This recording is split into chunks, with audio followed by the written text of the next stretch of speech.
তো ফাইনালি আমরা সিজনের একদম শেষ দিকে চলে আসছি লা লিগাতে। আর 5টা করে ম্যাচ বাকি আছে বার্সা এবং রিয়াল মাদ্রিদ দুটো টিমেরই, যেহেতু অলরেডি অ্যাথলেটিকো মাদ্রিদ অনেক পয়েন্টের ব্যবধানে পিছিয়ে আছে, সো অ্যাথলেটিকো মাদ্রিদকে আমরা আপাতত আউট অফ দ্য লা লিগা বলতে পারি।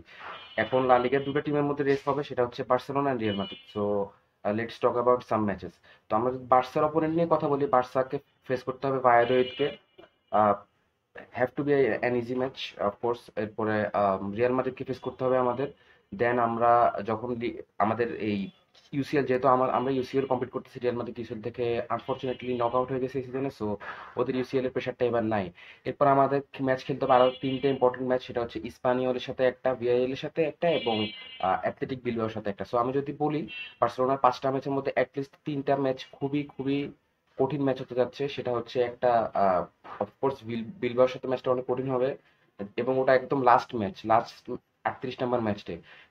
এল ক্লাসিকো তো অফকোর্স কঠিন হচ্ছে, এন্ড দেন ভিয়ারিয়ালের সাথে ম্যাচটা। এই তিনটা ম্যাচ বার্সেলোনার জন্য একটা চ্যালেঞ্জ হবে। বাকি দুটো ম্যাচ যেটা ছিল যে ভায়াদোলিদ এন্ড এসপানিওল, এই দুটো ম্যাচ আমাদের জিতা উচিত হবে। এবার যদি আমরা রিয়াল মাদ্রিদের 5টা ম্যাচ নিয়ে কথা বলি, রিয়াল মাদ্রিদের ফেস করতে হবে সেল্টা ভিগোকে, রিয়াল মাদ্রিদ ফেস করতে হবে বার্সা, দেন হচ্ছে মায়োর্কা, এরপর হচ্ছে হ্যাঁ Sevilla and Sociedad. So Real মাদ্রিদেরও যদি আমরা বলি, তিনটা কঠিন অপোনেন্ট আছে, একটা হচ্ছে বার্সেলোনা, একটা হচ্ছে সোসিয়েদাদ এন্ড আরেকটা হচ্ছে সেল্টা ভিগো। সো এই দুটা টিমের কিন্তু তিনটা তিনটা করে কঠিন অপোনেন্ট আছে। এখন দেখেন এই সিজনে আমরা যদি টোটাল প্যাটার্নটা অ্যানালাইজ করি, তাহলে দেখা যাবে যে বার্সেলোনা খুব ভালো একটা রানে আছে অল ওভার দ্য সিজন। লিগের কথা যদি আমরা বলি, কিছু ম্যাচে আমরা হয়তো বা ভালো রেজাল্ট আনতে পারি না, বাট একটা পজিটিভ ভাইব ছিল।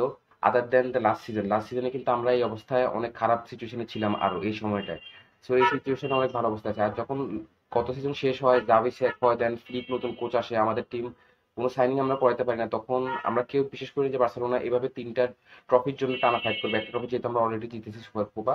তো এখনো আমরা ট্রেবল জেতার রেসে আছি এবং লিগ জেতাটা খুবই খুবই ইম্পর্টেন্ট। আমি প্রথমে বলেছিলাম যে আমাদের ফার্স্ট প্রায়োরিটি হবে লিগ, নট চ্যাম্পিয়ন্স লিগ, কারণ চ্যাম্পিয়ন্স লিগ একটা আলাদা বিষয় এবং আমাদের এই বর্তমান স্কোয়াডটা কিন্তু খুব একটা বেশি এক্সপিরিয়েন্সডও না চ্যাম্পিয়ন্স লিগ কমপ্লিট করার জন্য। তারপর আমরা সেমিফাইনাল চলে এসেছি এবং আমি আশা করি ভালো কিছু হবে। সেমিফাইনাল নিয়ে ভিডিও আরো একদিন দুই দিন পরে দিব, এখনো রেডি করা হয়নি। সো লিগটা জেতাটাই আমাদের ফার্স্ট প্রায়োরিটি এখন। এবং যেহেতু আমাদের 26 তারিখ রাতে কোপা দেল রে ফাইনালটা আছে, সো ওটা আমাদের একটা টপ টপ প্রায়োরিটি এবং একটা টুর্নামেন্টের ফাইনাল ডেফিনেটলি টপ প্রায়োরিটি হওয়া উচিত, যেহেতু আপনি ফাইনালটা জিতলেই ট্রফিটা জিতবেন। সো লিগের কথা যদি এখন বলি, লিগ এখনো অ্যাজ অফ নাও আমার কাছে 60-40, বার্সার বার্সার সাইডে 60 আর মাদ্রিদের সাইডে 40। বার্সা যদি কোনো কারণে লাস্ট, সরি নেক্সট দু একটা ম্যাচ পয়েন্ট ড্রপ করে, তাহলে হয়তো মাদ্রিদের দিকে একটু যেতে পারে। এছাড়া মাদ্রিদের পয়েন্ট ড্রপ করার একটা চান্স আছে অ্যাটলিস্ট এল ক্লাসিকোতে। সো লেটস সি কি হয়। এবং খুব দুর্দান্ত একটা সিজন পার করতেছে বার্সেলোনা। এবং এই জায়গা থেকে দাঁড়িয়ে আমার মনে হয় বার্সেলোনার ভাগ্য বার্সেলোনার নিজের হাতেই। অন্য কোনো টিমের দিকে দেখতে হবে না। আপনি চ্যাম্পিয়ন্স লিগ বলেন, আপনি লিগ বলেন, কোপা দেল রে ফাইনাল। সো দেখা যাক নিজেদের ভাগ্য নিজেরা কিভাবে কাজ করে। ইন দি এন্ড, ভিসকের বার্সা, ভিসকে কাতালোনিয়া।